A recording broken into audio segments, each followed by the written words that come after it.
Assalamualaikum warahmatullahi wabarakatuh. Salam sejahtera bagi kita semua. Shalom, Om Swastiastu, Namo Buddhaya, salam kebajikan. Selamat datang di podcast kami, kelompok 4 angkatan 12. Pada podcast kali ini, kami akan membahas salah satu topik yang menjadi dasar pondasi bangsa Indonesia, yakni wawasan kebangsaan bela negara, yang merujuk pada pemaknaan isu-isu aktual kebangsaan. Kini telah hadir 3 narasumber dengan latar belakang yang berbeda-beda yang telah siap untuk memaparkan topik kita hari ini. Mari kita simak bersama dan selamat menyaksikan. Assalamualaikum warahmatullahi wabarakatuh. Pada siang hari ini saya sudah bersama koordinator kurikulum dari dua kabupaten akan mewawancarai terkait wawasan kebangsaan. Dan kemudian di Fatmawati SPD. Iya. Saya kemudian mohon maaf untuk waktunya. Tentang perkataannya terkait wawasan kebangsaan. Yang pertama, bagaimana dengan definisi wawasan kebangsaan dalam konteks pendidikan? Kan ya, kalau secara umum cara pandang terhadap lingkungan. Kalau menurut kami dalam konteks pendidikan ini adalah suatu proses menanamkan pemahaman dan kesadaran terkait identitas bangsa, kemudian nilai-nilai luhur sejarah perjuangan dan pentingnya persatuan dan kesatuan di kalangan peserta didik. Ya, kalau menurut saya seperti itu. Jadi anak-anak sekarang ini kan memang dalam memahami nilai-nilai luhur bangsa itu sangat minim sekali. Iya, sangat minim sekali. Iya. Maka yang kedua, nilai apa yang berkaitan dengan itu sangat penting ditanamkan pada peserta didik. Ya, yang nilai yang sangat penting tentunya itu kedisiplinan siswa. Yang terutama itu. Setelah anak-anak itu disiplin, dia pasti akan muncul jiwa untuk toleransinya, kemudian untuk cinta kepada tanah airnya, dan pasti akan mempunyai jiwa semangat untuk bagaimana cara itu terus dipupuk, digali, dan agar lebih semangat lagi, sehingga nilai-nilai itu bisa semuanya menjadi sebuah karakter anak. Iya. Utamanya adalah dari nilai kedisiplinan. Iya. Jadi keberhasilan anak pun itu sebenarnya dilihat dari tingkat kedisiplinan. Anak itu bisa sukses, anak itu bisa berhasil. Ya dimulai dari kedisiplinan itu, disiplin dalam hal apapun, mulai dari dirinya sendiri. Kalau menurut saya seperti itu. Ya, setuju. Oke. Karena kita lihat kedisiplinan itu anak-anak memang harus selalu Iya, kita betul. tidak boleh bisa Betul. untuk terkait kedisiplinan. Iya. Tentunya kita sebagai seorang guru juga harus bisa memberikan contoh. Ya, jadi sebelum kita memerintahkan anak, kita ya harus bisa sendiri bagaimana kedisiplinan kita ukur. Sebelum kita apa bahasanya nyeneni bocah cahaya, memarahi harus disiplin, tetapi kita sendiri belum disiplin. Ya, jadi kita mulai dari diri kita sendiri sebagai seorang pendidik.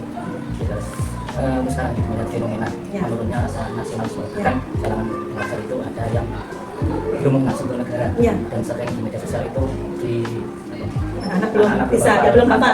Begini Pancasila, iya. Kalau menurut saya, mungkin karena minimnya Bapak Ibu guru ya atau tenaga pendidik ketika memberikan sebuah pelajaran, memberikan materi, kurang adanya media pembelajaran yang pasti, yang di situ nyata. Jadi anak tidak hanya memikirkan kok ini lambangnya sila pertama, lambangnya adalah misalkan sila pertama dilambangkan adalah bentuk bintang. Nah, tapi kita sendiri tidak memberikan bintang ini kayak opo. Misalkan kalau di kelas 1 ya, karena kelas 1 itu kan memang cara berpikirnya anak kan harus mengetahui dulu konkretnya ya, yang nyata, baru nanti bisa diuraikan seperti itu. Terus kalaupun itu nanti kebiasaan mengucapkan Pancasila, itu sebenarnya kan setiap hari Senin juga anak-anak sudah untuk menirukan bunyi Pancasila itu. Tetapi ya karena itu tadi kurangnya ada kedisiplinan, ketika kegiatan upacara itu anak-anak ngobrol, ya jadi tidak mengikuti instruksi dari pembinanya. Misalkan harus ditirukan dengan lantang Pancasila, tapi anak-anak gak cuma semeriling tok. Nah, ya itu tadi akhirnya nggak bisa mengenal, nggak bisa hafal, ya, seperti itu. seperti apa yang bisa dilakukan dalam pembelajaran untuk memperkuat wawasan kebangsaan pada peserta didik? Ya, itu strategi yang bisa diterapkan, terutama di Minggu Madu ini sudah kami terapkan, yaitu dalam kegiatan pembiasaannya anak-anak, pembiasaan pagi ya. Pembiasaan pagi anak-anak itu di Minggu Madu setiap hari Senin, itu ada kegiatan setelah upacara bendera menyanyikan lagu kebangsaan Indonesia, lagu nasional, seperti itu. Terus kemudian sesuai dengan instruksinya dari pemerintah menteri itu ya, pemerintah itu ada disuruh membunyikan melalui suara itu ya lagu Indonesia Raya setiap hari Senin jam 10 tepat. Nah itu, kemudian Pancasila juga itu diucapkan setiap hari Jumat jam 9 atau setengah 10 gitu pastinya, saya lupa. Jadi terus sama kode etik kepegawaian itu di Min 2 Madiun alhamdulillah ini sudah berjalan ya. Ya tapi itu tadi dibarengi dengan anak-anaknya kedisiplinannya kurang, mendengar lagu Indonesia Raya masih sambil jalan sambil makan, dan sudah diingatkan seperti itu. Ya, Pancasila juga gitu, anak ya hanya sekedar mendengar kok tidak dilakukan. Ya, strategi yang tepat ya pokoknya kita sering-sering aja menyisipkan itu tadi ya, Pancasila. Kemudian untuk lagu-lagu daerah itu juga perlu, ya lagu-lagu daerah itu juga perlu kita munculkan. Anak-anak yang sekarang kan nggak kenal lagu hilir apa itu nggak kenal. Iya, kalah dengan dangdut, kalah mangu apa itu lagunya anak-anak sekarang itu. Iya. Yang terakhir Bu ya, Iya. sebagai koordinator kurikulum, apakah kurikulum saat ini sudah cukup untuk penguatan kawasan kebangsaan? Ya, untuk pemerintah ini sebenarnya kan terus kan menggalakkan bagaimana agar bisa memunculkan nilai-nilainya anak itu tadi ya, terkait tentang bagaimana persatuannya seperti itu. Sebenarnya itu sudah luar biasa Pak. Dengan adanya proyek P5LA itu kan juga mengenalkan anak-anak sesuai dengan tema yang diambil. Iya, misalkan kayak tema yang berkebinekaan tunggal ika ya, itu kan anak-anak juga dikenalkan nilai-nilai budaya pakaian adat, kemudian apa kesenian tradisionalnya apa, itu kan juga itu sebenarnya ya salah satunya untuk mendidik itu sebenarnya. Jadi wawasan nusantaranya anak itu sebenarnya jauh seperti itu. Saya sangat setuju sekali. Maksudnya dengan adanya program P5LA yang sekarang namanya adalah PJBL ya Project Personal, jadi anak secara langsung mengetahui. Kayak alat musik dongkrak, anak-anak itu kan tidak mengenal. Dengan kita memilih kearifan lokal, berarti apa yang bisa diangkat dari kearifan lokal di daerah itu, akhirnya kan anak bisa tahu. Dan bisa mengekspresikan Iya betul, bisa mengekspresikan, bisa mengimplementasikan secara langsung. Itu yang jadi bekal. Sebenarnya yang membekas di anak itu ya itu, yang prakteknya secara langsung. Iya. iya, itulah memang penting. Jadi Bapak Ibu pendidik itu memang ketika mengajar media yang lengkap, media yang sudah siap itu memang luar biasa. Ya, itu bisa membawa anak lebih paham. Iya. Terima kasih banyak Dian atas waktunya. Iya, sama-sama. Bisa kamu menjaga teman-teman. Iya. Semoga masa depan kita semakin hari semakin baik terus. Amin. Tentunya kawasan juga semakin baik. Ya, bersama-sama. Oke, siap. Bagaimana Bapak memaknai konsep wawasan kebangsaan melalui lensa ajaran agama yang panjenengan anut? Wawasan kebangsaan ya. Nggih. Ya, kalau kita melihat dari segi historisnya ya, bahwa memang bangsa kita itu didirikan oleh para ulama, para kiai, salah satunya seperti itu. Maka tentu negara kita ini adalah negara yang menganut kepada ketuhanan yang Maha Esa seperti itu. Dan itu menaungi seluruh penganut agama yang lain. Jadi tentu kerukunan terus selalu menjadikan nomor satu agar bangsa kita tetap rukun, bisa maju dan seterusnya. Seperti itu dari kacamata agama seperti itu. Jadi memang ada keterkaitan yang sangat erat sekali antara Pancasila, kemudian juga Bhinneka Tunggal Ika dan Undang-Undang Dasar kita dan juga NKRI kan, bahasa itu sangat erat sekali. Dan agama kita mengajarkan tentang hal-hal yang tentunya kebaikan demi bangsa dan negara itu. Saya kira seperti itu. Lalu nilai-nilai agama apa yang paling relevan untuk memperkuat persatuan bangsa Indonesia yang majemuk ini, Pak? Ya, tentunya kalau nilai agama yang sangat relevan untuk menjaga keutuhan bangsa ini adalah kerukunan. Ya, kalau kita bisa melihat bahwa agama kita itu mengajarkan tentang bagaimana kerukunan itu baik sesama umat beragama ataupun dengan orang lain. Kalau kita melihat histori lagi, dulu ketika Rasulullah itu pertama kali hijrah ke Madinah, maka beliau menjalin hubungan yang baik dengan orang-orang Yahudi. Itu kan salah satu bentuk toleransi yang sangat tinggi untuk menjaga kerukunan agar supaya bangsa itu tetap utuh seperti itu. Itu yang sangat relevan seperti itu saya kira. Lalu bagaimana Bapak menjelaskan keseimbangan antara ketaatan beragama dan komitmen sebagai warga negara dalam konteks NKRI? Ya, ini ya. Jadi kalau umat itu semakin taat dalam menjalankan syariat agamanya, tentu akan berdampak kepada kerukunan itu sendiri kan, seperti itu ya. Karena memang ajaran agama kita seperti itu. Jadi kalau untuk apa tadi? Tentang antara ketaatan beragama dan komitmen keseimbangan antara ketaatan beragama dan juga komitmen dalam menjaga NKRI. Ya itu tadi, kalau taat berarti kan tentunya mereka akan semakin penuh kasih sayang ya kan. Itu kalau semakin taat beragama, semakin penuh kasih sayangnya, semakin juga tinggi nilai kerukunan beragamanya, itu nanti tentu bisa seimbang antara ibadah kemudian untuk menjaga keutuhan NKRI itu.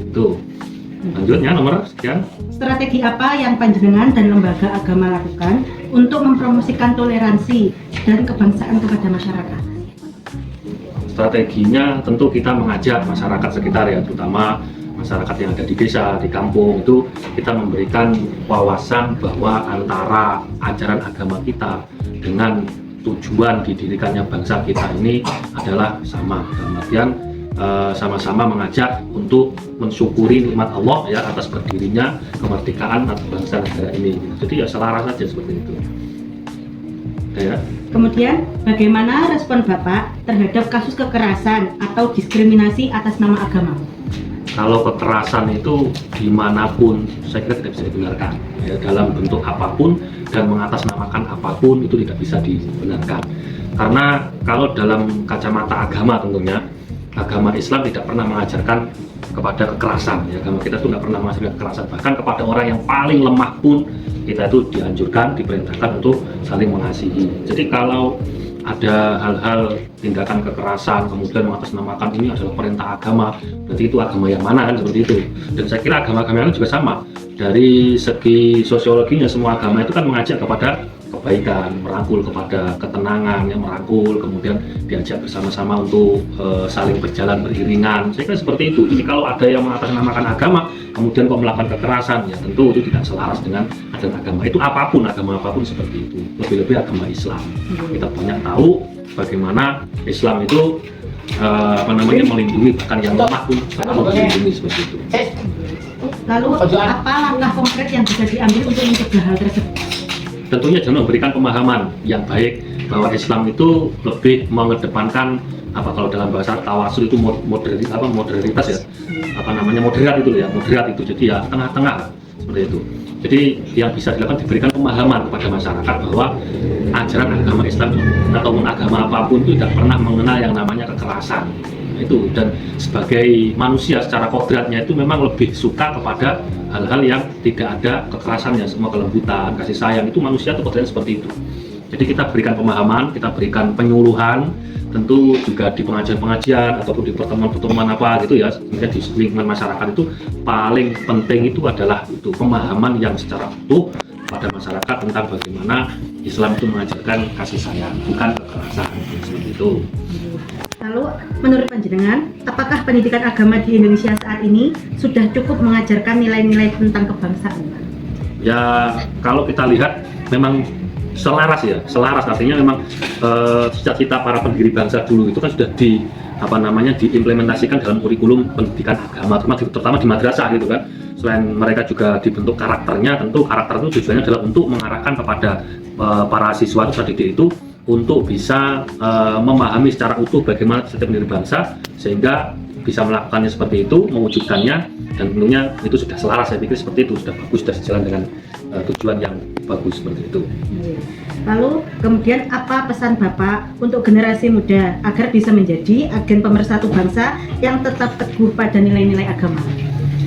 Yang pertama tentu kita sebagai misalnya sebagai pemuka agama lah, gitu, seperti itu ya, mungkin di sini tokoh agama gitu ya, mengajak kepada para pemuda itu untuk memahami sejarah tentang berdirinya bangsa ini, bagaimana dulu para kiai, ya para santri itu mereka mengorbankan segenap jiwa dan raganya untuk mendirikan bangsa ini dengan harapan agar masyarakat ataupun rakyat bangsa Indonesia ini nanti bisa hidup dengan tentram, dengan sejahtera, dengan makmur dan sebagainya. Itu semua tidak bisa dicapai kecuali dengan kedamaian kan, seperti itu. Nah, maka untuk anak muda semuanya ini kita harus menyadari itu, memahami itu, kemudian sebagai pemuda kita itu mendapatkan nikmat berupa kemerdekaan, maka mari kita syukuri kemerdekaan itu dengan cara mengisinya dengan hal yang positif tentunya. Itu kan positif, terutama ketaatan dalam beragama harus ditingkatkan.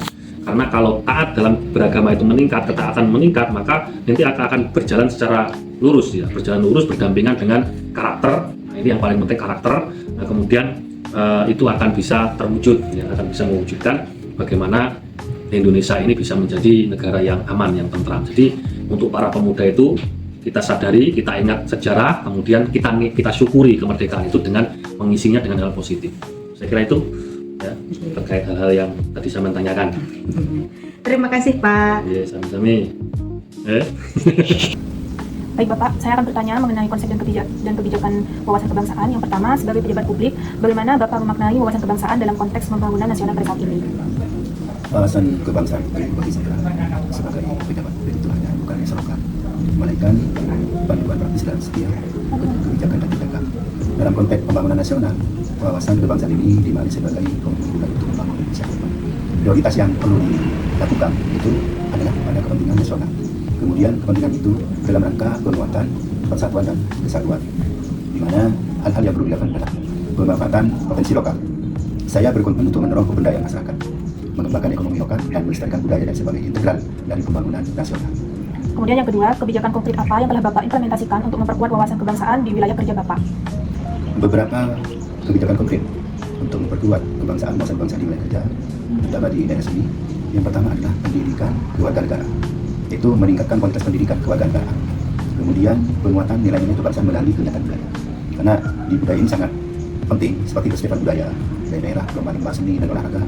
Kemudian peningkatan akses informasi dan literasi digital, karena sekarang namanya adalah zaman digital. Kemudian bagaimana Bapak menyeimbangkan antara kepentingan daerah dengan semangat kebangsaan dalam pengambilan kebijakan? Tentunya kita identifikasi dulu. Kepentingan daerah itu harus selaras dengan kepentingan nasional. Misalnya kepentingan di desa itu harus selaras dengan kepentingan kabupaten. Kabupaten juga berdasarkan kepentingan nasional. Sehingga partisipasi masyarakat dalam pengambilan keputusan itu bisa melalui musyawarah, melalui forum-forum konsultasi, melalui musdes atau musrembang.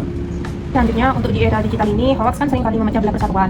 Apa langkah nyata institusi Bapak untuk memperkuat literasi digital yang berwawasan kebangsaan? Yang pertama tentunya adalah program pelatihan tentang edukasi literasi digital. Seringkali lembaga-lembaga di desa atau di kabupaten itu melakukan program pelatihan yang menyasar beberapa kalangan, mulai dari pelajar, mahasiswa, masyarakat umum, hingga SE. Kemudian, adakah bentuk kolaborasi yang sudah dilakukan dengan tokoh agama, pendidikan, dan masyarakat sipil untuk memperkuat kebangsaan itu?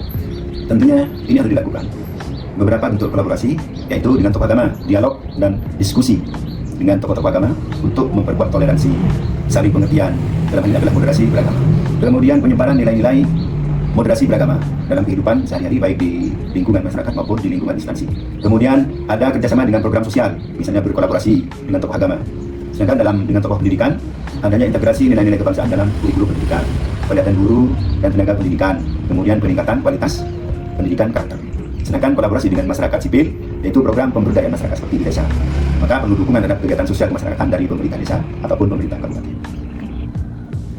Yang terakhir, mungkin visi seperti apa yang Bapak ingin capai untuk memperkuat wawasan kebangsaan di Indonesia ini mungkin 5-10 tahun ke depan, Pak?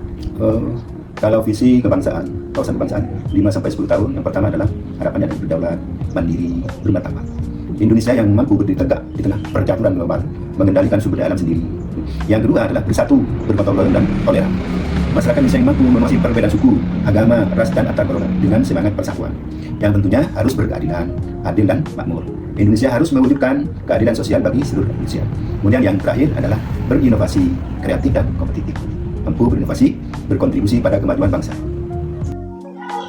Berdasarkan pemaparan dari beberapa narasumber tadi, dapat kita simpulkan bahwa pentingnya menanamkan wawasan kebangsaan dan nilai-nilai bela negara di tengah-tengah dinamika kehidupan bernegara dan berbangsa saat ini. Hal utama yang dapat dimulai sejak dini di lingkungan terkecil yaitu keluarga. Karena sebagai penerus bangsa, pemahaman terhadap nilai-nilai kebangsaan, bela negara, dan semangat bela negara harus senantiasa kita tanamkan dalam setiap tindakan, dimanapun dan kapanpun berada. Terima kasih telah menonton podcast kali ini. Jangan lupa untuk terus belajar, berusaha, mencintai negara ini dengan cara masing-masing. Karena Indonesia bukan hanya warisan, namun juga tanggung jawab kita bersama. Salam hormat dari kami, peserta laksar CPNS tahun 2025, golongan 3, angkatan 12, kelompok 4.